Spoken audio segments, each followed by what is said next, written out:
I knew I should have worn a flak jacket instead of linen when Jenna invited me to that executive brunch. By the third mimosa, she leaned across the rooftop table like a discount Bond villain, sunglasses crooked, and purred. "You're too dependable to lead, Marla. You'd make a great support system." The word support hit harder than the July sun baking the shrimp skewers. I smiled like someone who just realized the guillotine wasn't for decoration. Jenna laughed at her own brilliance, clinked her glass against mine, and went back to picking basil out of her teeth like nothing had detonated. Behind my polite nods and cucumber water composure, I was counting the number of interns I'd trained who now had better parking spots than I did. Jenna, the freshly minted COO via marriage, not merit, had the audacity to call me safe. Safe, like a Honda Civic, like unseasoned chicken, like a woman who hadn't worked unpaid overtime for 7 years, building the exact systems her new title now put her in charge of breaking. By the way, since 97% of folks just listen to these stories and ghost us like a bad Tinder date, hit that subscribe button.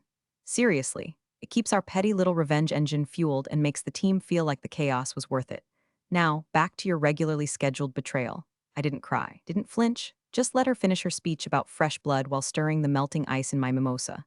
I'd heard that phrase before, usually right before a merger, a firing, or when someone's about to hire their cousin with a minor in philosophy and a vape addiction. I raised my glass, toasted her success, and handed her my 2-week notice like it was a dinner mint. No speech, no tantrum, just a little smile and the quiet knowledge that she'd mistake my exit for surrender. Truth was, I'd already started packing, just not boxes. Documents, emails, screenshots of Slack messages where Jenna called our interns hot but hopeless, HR memos she accidentally deleted. I wasn't leaving a job, I was peeling back the drywall on a termite nest. Her snub didn't hurt because it was unexpected. It hurt because it was exactly what I knew was coming. Jenna never saw me as a threat. Just another lifer in kitten heels with a color-coded Google Calendar and a drawer full of Tums. What she didn't realize was, some of us don't scream when we're angry. We build exit strategies. I'd spent 7 years making executives look smart in boardrooms. I was the ghost in the spreadsheet. The reason campaigns launched on time. The person who made sure Jenna never had to explain what gross margin meant to a journalist. And now, I was just another fixture she wanted to replace with someone who understands TikTok and calls every idea disruptive. Fine, let her underestimate me. That brunch ended like it began, with Jenna giggling and me nodding. But this time, I was holding a mimosa in one hand and a printed resignation in the other. I set them both gently in front of her, like offerings to a queen too dumb to notice the peasants were armed. Her laugh trailed off. She looked at the paper, then at me, then back at the paper. Wait, what? I'm done, I said. 2 weeks. Marla, she said with a tilted head, are you serious? As a heart attack, I replied, rising from my chair. Enjoy the shrimp, watch the basil. And with that, I left her blinking behind oversized sunglasses, wondering how the help just walked out mid-toast. I didn't look back, because you never look back when you're lighting a fuse. You ever seen a woman clean her desk with the calm of someone building a guillotine? That was me, Thursday morning, fluorescent lights humming overhead like a warning. Everyone thought I was winding down. Karen from marketing gave me a goodbye succulent. The VP of strategy asked if I'd circle back for knowledge transfer. I nodded and smiled like a Stepford intern, then went back to exporting selected files into a private Google Drive folder labeled vacation photos, because nothing says peace like 12 gigabytes of financial irregularities and off-books intern contracts. Let me be clear, I wasn't stealing. I was preserving. Preserving every late-night deck I ghostwrote for executives who couldn't spell synergy. Preserving the time-stamped edits on our annual report, ones that made our COO's cost-cutting initiative look less like budgeting and more like laundering. I didn't take everything, just the parts I built, the parts she buried, the parts that proved I wasn't just support. I was the scaffolding holding up a very expensive lie. And then I called Claire. Claire Brenner, former roommate, karaoke assassin, now a divorce attorney who wore red nail polish like war paint and billed in half-hour units. Last time we spoke, she just won a case where the mistress got the dog but the wife got the Porsche. She picked up on the second ring. Well, if it isn't the queen of lost causes. I have a situation, I said. It involves marriage, misconduct, and mimosas. Claire didn't even pause, tell me everything. While Claire prepped her legal blades, I began what I called the inventory. Not of my desk drawers, that was just gum, stress snacks, and a retirement card someone wrote good luck on your next adventure and like I was going to summer camp. No, this inventory was names, dates, passwords I still had access to, conversations I remembered word for word, and I scheduled exit interviews, not with my manager. No, I went to HR, finance, compliance, the holy trinity of corporate whispers. Sat down with my nicest blouse, my calmest voice, and said things like I just want to share some feedback before I go. They nodded, took notes. Didn't realize I was also taking theirs. Because if you listen carefully, if you really listen, people will hand you their dirt with a smile. One compliance analyst, bless her caffeinated soul, Even leaned in and whispered, "It's been weird since Jenna got promoted, right?" I said, sipping chamomile. So weird. And then came the call. My phone had a contact saved under Julie's vet. No one ever questioned it. Julie was my imaginary cat. The vet? Jenna's husband, Dylan. He and I had history, not that kind, but enough. Last year, during a PR crisis, he was the only exec who treated me like I wasn't a chair with Wi-Fi. I saved his number, just in case. No words were exchanged, just a ringtone, then silence. I knew he'd recognize the number. He picked up. I didn't speak. Neither did he. But the silence stretched just long enough to mean something. Then I hung up. Controlled resolve, that's what they'd call it if this was a Netflix thriller. Rage under glass. What it felt like was holding your breath while someone else walks toward the tripwire. Jenna thought she'd humiliated me over Eggs Benedict. She had no idea she was eating her last meal in a house I built, and just quietly rigged for demolition. I wasn't done. I was just beginning the exit strategy. They booked the lunch in the glass conference room, the one with the fake fern, fingerprint-smudged walls, and that awkward view of the loading dock. Jenna stood dead center like a game show host, all teeth and tension, wearing a lavender blazer that probably cost more than my first car. The farewell cake read "Good luck, Marla," in grocery store frosting, and they even spelled my name right this time, which almost felt insulting. Like after 7 years, all I got was accurate spelling and half-melted buttercream. The junior VPs lined up to take turns saying things they'd clearly Googled 5 minutes before. "You were like, really great at explaining stuff, Marla. She taught me how to use the CRM. Twice. She always had gum." They spoke about me like I was already dead, a harmless ghost in slacks who brought snacks to quarterly meetings and left spreadsheets color-coded like Easter eggs. No mention of the client I saved from suing us. No mention of the campaign I rebuilt in 72 hours after Jenna's vision board tanked it. Just empty platitudes from men who'd be fired by year's end and women who'd memorized the art of smiling through male mediocrity. Jenna took the mic, or rather, the floor, because God forbid she share the spotlight with any tool but her own voice. "Marla has been such a dependable part of this company," she said, dragging out dependable like it was synonymous with forgettable.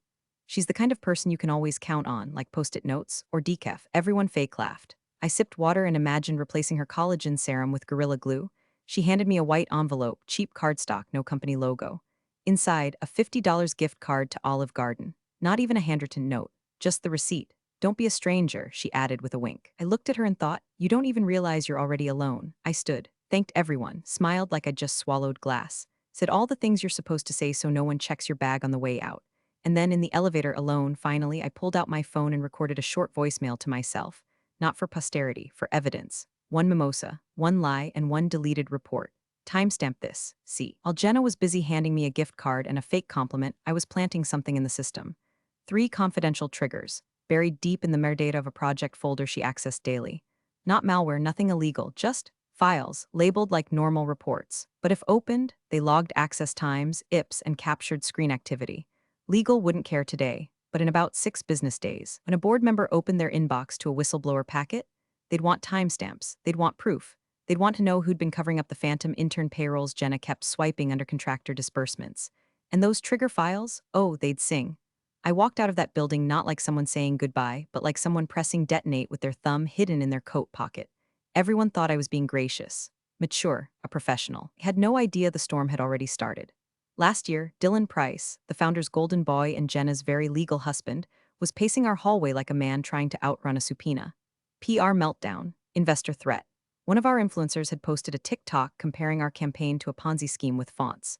Jenna was conveniently off-grid at a women's leadership retreat in Sedona, Reed. Ayahuasca and filtered selfies.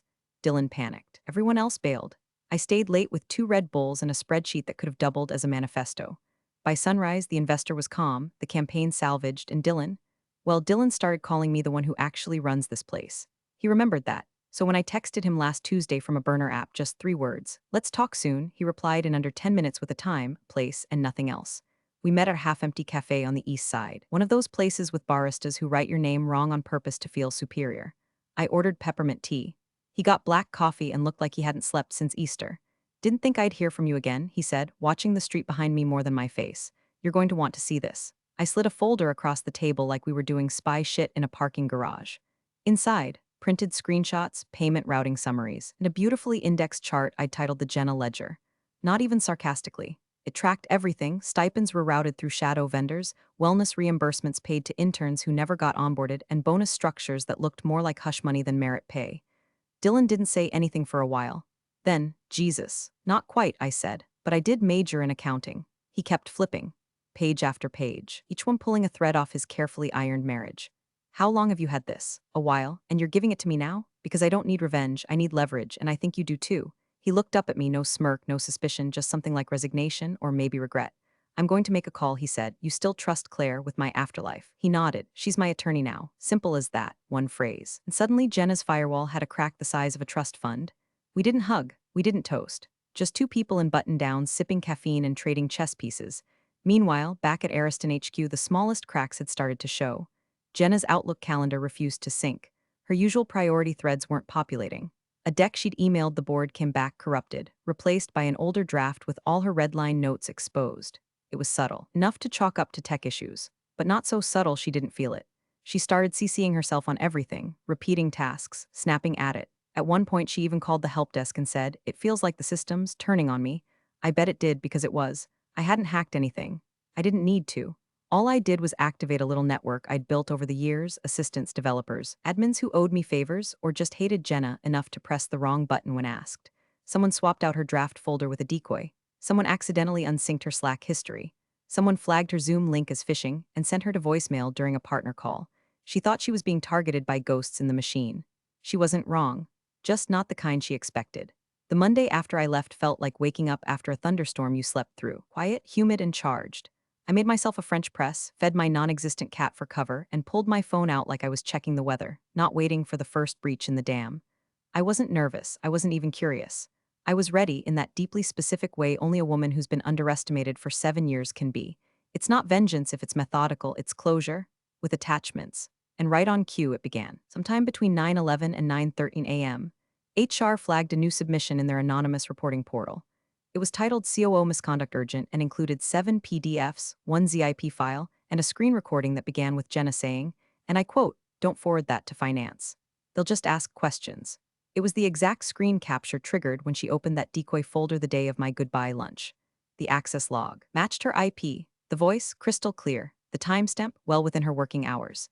HR forwarded it to the board with the usual corporate throat clearing. Received this morning, appears serious. May merit internal review.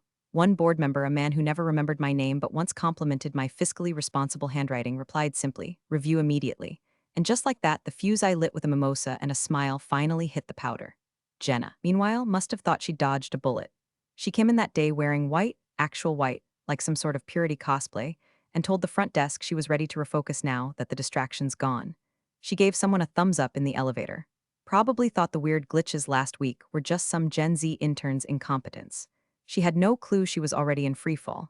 She didn't notice legal was CCing each other more than usual. Didn't notice the head of compliance skipped their 10 a.m. stand-up. Didn't even flinch when her email permissions started acting weird again. But she did notice when Dylan walked in through the front door. No security badge, no smile, just a stiff jaw and a manila envelope in his hand. He walked straight past reception, ignored the coworker who tried to say good morning, and entered HR without knocking. Cameras caught the whole thing, his hand gripping the file like it was a weapon, the way he closed the door without a sound.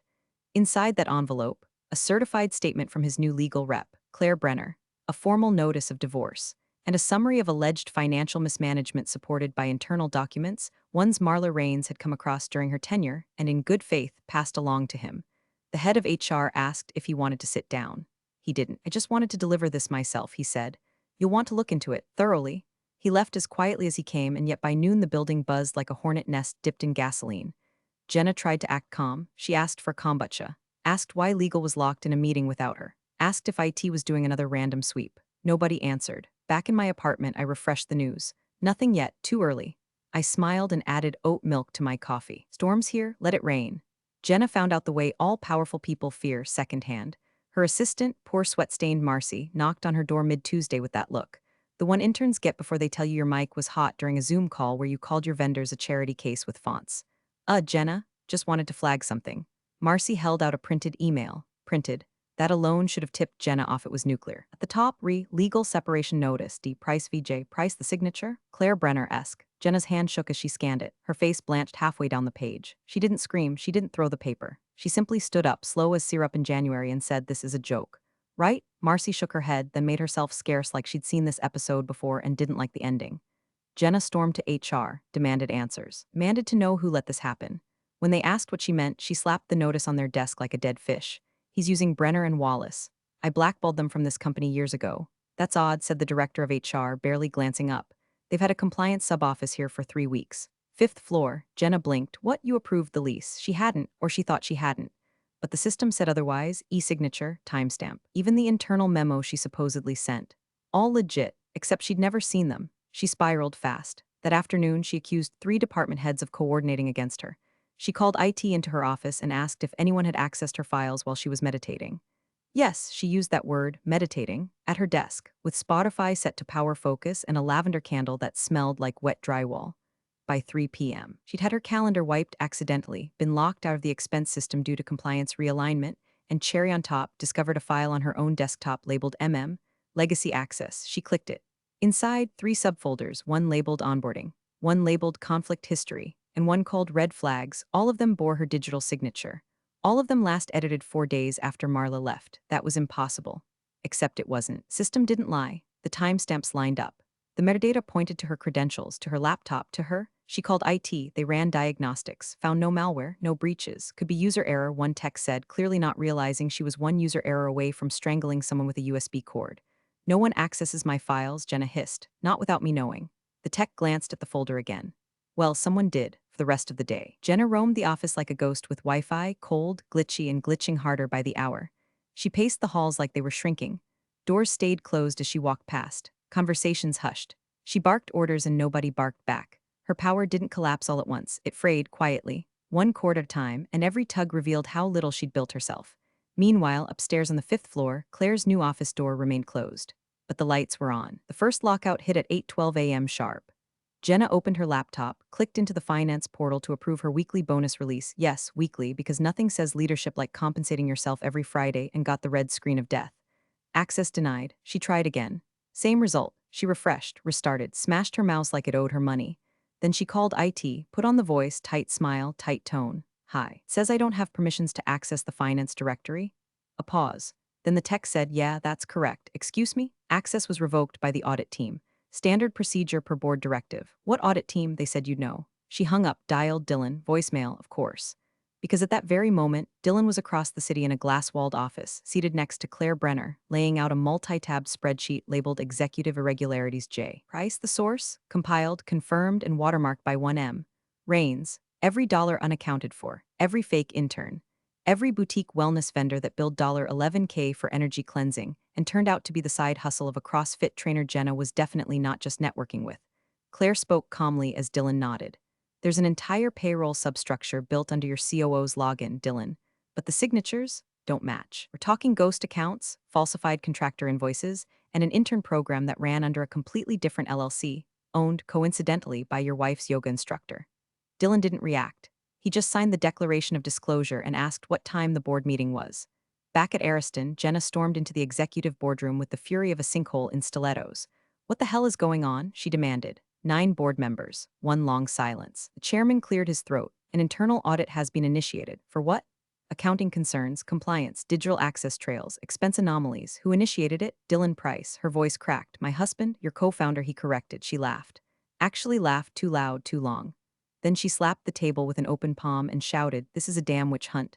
You're all just jealous because I cleaned house and none of you had the balls to fire dead weight. One woman flinched. One man took notes. Someone whispered, we're recording this. Jenna froze, her face flushed from throat to cheekbone. She stood in silence for a full 6 seconds, then hissed, you don't know what I've done for this place. The chairman replied, we're about to find out. That afternoon, more doors slammed metaphorically than physically. Jenna's Slack admin rights revoked. Her expense card frozen. Her executive assistant, mysteriously out sick for the week. Meanwhile, Claire's paralegal, wearing the world's calmest blazer, began sending HR packets titled Witness Statement Submitted Anonymously. Each one described the same pattern: erratic leadership, verbal abuse, expense manipulation, untraceable interns, and mysteriously vanishing compliance emails. Some were written in neutral corporate speak. Others were raw, typed like someone finally exhaled after years underwater. A few even included screenshots. HR read them all. So did legal, so did the board. Jenna thought she was the apex predator in a glass tower. She didn't realize she was the only one left with her name on the lease and a trail of breadcrumbs dipped in gasoline. I watched it unfold like a fireworks show. I didn't buy a ticket for but somehow got front row seats. My new apartment sat 5 stories above a quiet coffee shop and didn't smell like burned ambition. No more beige cubicles. No more badge swipes at 7:58 a.m. so I wouldn't get dinged for being tardy. Just a view, a cat I finally actually adopted, and a job offer from a competitor Jenna once called a branding farm for has-beens. Funny how those has-beens gave me a signing bonus with more zeros than my last 2 years combined. The call from Claire came right as I was setting up my new Wi-Fi. It's done, she said. Board has everything. Everything. A weighted word. In this case, everything meant 3 notarized whistleblower statements from current Ariston staff. Full access logs showing Jenna logging into dormant payroll portals at 1:17 a.m. Screenshots of unauthorized bonus approvals, disguised as vendor corrections, and the cherry on top. A flagged email chain between Jenna and a shell account registered to her branding consultant, which, surprise, was the CrossFit intern with a burner Gmail address and an Etsy page selling crystal deodorant. Claire had walked into the boardroom like a litigation Valkyrie and handed over a sleek black envelope with tabs, indexes, and color-coded annotations. Jenna had no idea how professional quiet rage could look in hardcover. The board didn't say much. They didn't need to. That same evening, Jenna received a formal notice. Administrative leave pending investigation. Effective immediately. No access. No communications. Return all equipment by 5 p.m. She trashed her office in under 12 minutes. Word is she screamed at a ficus. Kicked over a framed Woman of the Year plaque. Told her reflection in the lobby mirror, "You'll regret this." No one asked her who you was. Dylan had already moved out, quietly, like a man leaving the scene of a controlled burn. No fight. No bags thrown on the lawn. Just a neatly folded pile of paperwork on their kitchen counter, labeled Revised Asset Division Proposal, and a note taped to the wine fridge, "It's all yours now." By Friday, the leaks hit the trades. The business blogs loved it. COO on leave amid scandal. Financial inquiry founders divorce attorney investigating spouse's company from strategy to subpoena. Ariston implodes from inside. I read them all with a croissant in one hand and a smug little grin on my face. Not because I wanted her destroyed. Not really. I just wanted to be believed. Seen. Taken seriously by the machine I spent years oiling while someone else wore the crown. Bittersweet doesn't begin to cover it. Justice is rarely clean. It's jagged, quiet, and shows up 2 weeks late in a PDF attachment. Jenna thought I'd vanish, that I'd resign and rot in irrelevance. Instead, I became the ghost in her hard drive. And now, she was the one being erased. The glass door still bore her fingerprints when she walked in, though this time there was no badge swipe. No assistant at her side. No morning latte with collagen powder. Just Jenna, wearing last week's blazer and a grim little smile stitched across her jaw like she'd practiced it in the rearview mirror. The lobby had changed. Subtle but deliberate. The flowers were gone. The reception desk had a new face behind it, someone she didn't recognize. And the TV, usually broadcasting market trends, now displayed a simple message in sans serif font: "Welcome to a new era of compliance and risk strategy." Then she saw it. Right beneath the logo, freshly affixed to the door of what used to be her personal meeting room, was a brushed steel plaque: Compliance and Risk Strategy C. Brenner-esque, she stopped walking. Breath hitched, and for the first time in years, Jenna Price, the self-appointed architect of Ariston's future, felt the full-body blow of irrelevance. Claire Brenner looked up from the HR table like she'd been expecting her. "Jenna," she said, not unkindly. Jenna stood there like she'd been shot, eyes glassy. Lips parted, skin drained of that performative bronze she kept up with weekly appointments and good lighting. She didn't say a word, just dropped her purse, collapsed into the nearest chair like a marionette whose strings had finally snapped. Claire folded her hands calmly and tilted her head, eyes sharp but unreadable. "Would you like to discuss your exit strategy?" HR didn't even flinch. The cameras were already rolling. Jenna didn't answer, couldn't. Her throat worked around some invisible lump, her nails dug crescent moons into her own palms, and her gaze fell to the floor, where her own reflection in the polished tile looked up at her like an accusation. Somewhere upstairs, her name was being scrubbed from the shared drive. Her permissions revoked. Her title rescinded. Not with drama, but with precision. The same kind of surgical precision she thought she was known for. She hadn't lost the game. She was never playing it. She was the board, and someone had flipped it. Later that night, as the city dimmed behind a veil of fog and expensive silence, Jenna sat alone in what used to be her luxury condo, now half empty and echoing. Her phone buzzed once, just once.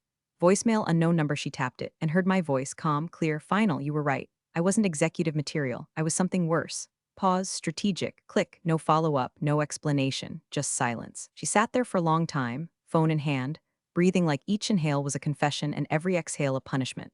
Because by the time she realized I wasn't gunning for her crown, it was already in my back pocket. Sometimes the most powerful move you can make in a broken system is to simply document everything and wait. This story is a reminder that dignity isn't silence, it's precision. Power built on shortcuts and ego never survives a methodical mind with receipts. Appreciate you sticking around, you legends of the break room. Subscribe for more chaos. Let's make your old managers spill their coffee in fear.